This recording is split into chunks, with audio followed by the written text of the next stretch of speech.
ഇവരൊരിക്കലും നമ്മളെ നന്നാക്കാൻ വേണ്ടിയിട്ടല്ല ഇങ്ങനെ ലോൺ തരുന്നത്. അവരുടെ ഉദ്ദേശം നമ്മളെ നന്നാക്കുക എന്നുള്ളതല്ല.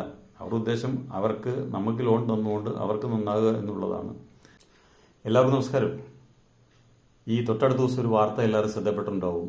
തിരുവനന്തപുരം ആര്യനാട് സ്വദേശി ആനന്ദ് എന്ന 21 വയസ്സുകാരൻ ആസിഡ് കഴിച്ച് ആത്മഹത്യ ചെയ്തു. കാരണം വേറെ ഒന്നുമല്ല, ആനന്ദ് ലോൺ ആപ്പ് മുഖാന്തരം ലോണ് എടുത്തിരുന്നു. അദ്ദേഹത്തിൻ്റെ ബൈക്കിൻ്റെ കുടിശ്ശിക അടയ്ക്കാൻ വേണ്ടിയിട്ടാണ് ലോൺ എടുത്തത്. പക്ഷേ ഈ ലോണ് അടയ്ക്കുന്നതിൽ കുടിശ്ശിക വന്നപ്പോൾ അവർ ഇയാളെ പല രീതിയിൽ ഭീഷണിപ്പെടുത്തി. ഇയാളുടെ ഫോട്ടോ മോർഫ് ചെയ്ത് സോഷ്യൽ മീഡിയയിൽ പ്രചരിപ്പിക്കും, ബന്ധുക്കൾക്ക് അയച്ചു കൊടുക്കും എന്നൊക്കെ പറഞ്ഞ് ഭീഷണിപ്പെടുത്തി. ഈ ഭീഷണി സഹിക്ക വയ്യാതെ മാനസികമായ ബുദ്ധിമുട്ട് സഹിച്ചാണ് ഈ ആനന്ദ് ആത്മഹത്യ ചെയ്യാനുള്ള കാരണം. ഞാനിത് പറയാനുള്ള കാരണം വേറെ ഒന്നുകൊണ്ടല്ല, ധാരാളം കേസുകൾ ഇപ്രകാരത്തുള്ള പരാതികൾ വന്ന് അന്വേഷിക്കുന്നതിന് സാധിച്ചിട്ടുണ്ട്. നമ്മൾ സാധാരണയായി സാമ്പത്തികമായി നല്ല ബുദ്ധിമുട്ട് അനുഭവിക്കുന്ന ആൾക്കാരാണ് ഇതുപോലുള്ള കുടുക്കുകളിൽ പോയി ചാടുന്നത്. അവരുടെ ഫോണിലേക്ക് ഇതുപോലുള്ള മെസ്സേജുകൾ വരും. നിങ്ങൾക്ക് 5000 രൂപ ലോൺ സാങ്ഷൻ ആയിട്ടുണ്ട്, 10,000 ആയിട്ടുണ്ട്, 20,000 ആയിട്ടുണ്ട് എന്നൊക്കെ പറഞ്ഞ് മെസ്സേജുകൾ വരും.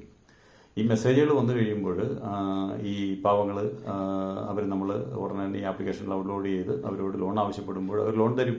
നമ്മുടെ ആധാർ കാർഡും മറ്റു കാർഡുകളൊക്കെ വാങ്ങിയതിന് ശേഷം അവർ ലോൺ തരും. കൃത്യമായിട്ട് ലോൺ നമ്മൾ അടച്ചുകൊണ്ടിരിക്കുക. അടച്ചാൽ ഒരിക്കലും തീരില്ല. അതുപോലെയാണ് അതിൻ്റെ പലിശ സിസ്റ്റമൊക്കെ വരുന്നത്. ഇനി ഏതെങ്കിലും ഒരു കാരണവശാൽ അതിൻ്റെ ഒരു അടവ് മുടങ്ങിക്കഴിഞ്ഞാലാണ് അവരുടെ തനി നിറം പുറത്തേക്ക് വരിക. അവർക്ക് നമ്മളെ ഭീഷണിപ്പെടുത്തി ഈ പൈസ തിരിച്ചു മേടിക്കാനേ സാധിക്കൂ. അപ്പോൾ അതുകൊണ്ട് അവർ ഭീഷണിയുടെ പല മാർഗങ്ങൾ സ്വീകരിക്കും. ഏറ്റവും വലിയൊരു മാർഗം എന്ന് പറഞ്ഞാൽ ഇപ്രകാരത്തിൽ നമ്മുടെ ഫോട്ടോ ഒക്കെ മോർഫ് ചെയ്ത്, അല്ലെങ്കിൽ നമ്മുടെ വീഡിയോസ് ഒക്കെ മോർഫ് ചെയ്തിട്ട് അത് നമ്മുടെ ബന്ധുക്കൾക്ക് അയച്ചു കൊടുക്കും. അതല്ല എന്നുണ്ടെങ്കിൽ അത് സോഷ്യൽ മീഡിയ പ്രചരിപ്പിക്കും എന്നെല്ലാം പറഞ്ഞ് അവർ ഭീഷണിപ്പെടുത്തും. അതാണ് പ്രധാനമായിട്ടും ചെയ്യുന്ന കാര്യങ്ങൾ. പലർക്കും ഈ ഒരു മാനസിക ബുദ്ധിമുട്ട് താങ്ങാനായിട്ട് സാധിക്കില്ല. ഇങ്ങനൊരു സംഭവം വന്നാൽ എങ്ങനെ അത് ഡീൽ ചെയ്യാൻ പറ്റും എന്ന് താങ്ങാൻ പറ്റാതെ വരുമ്പോഴാണ് ഇവർ സൂയിസൈഡിലേക്കും മറ്റു കാര്യങ്ങളിലേക്കൊക്കെ പോകുന്നത്. ഒരു കാര്യം മനസ്സിലാക്കുക, ഇവരൊരിക്കലും നമ്മളെ നന്നാക്കാൻ വേണ്ടിയിട്ടല്ല ഇങ്ങനെ ലോൺ തരുന്നത്. അവരുടെ ഉദ്ദേശം നമ്മളെ നന്നാക്കുക എന്നുള്ളതല്ല.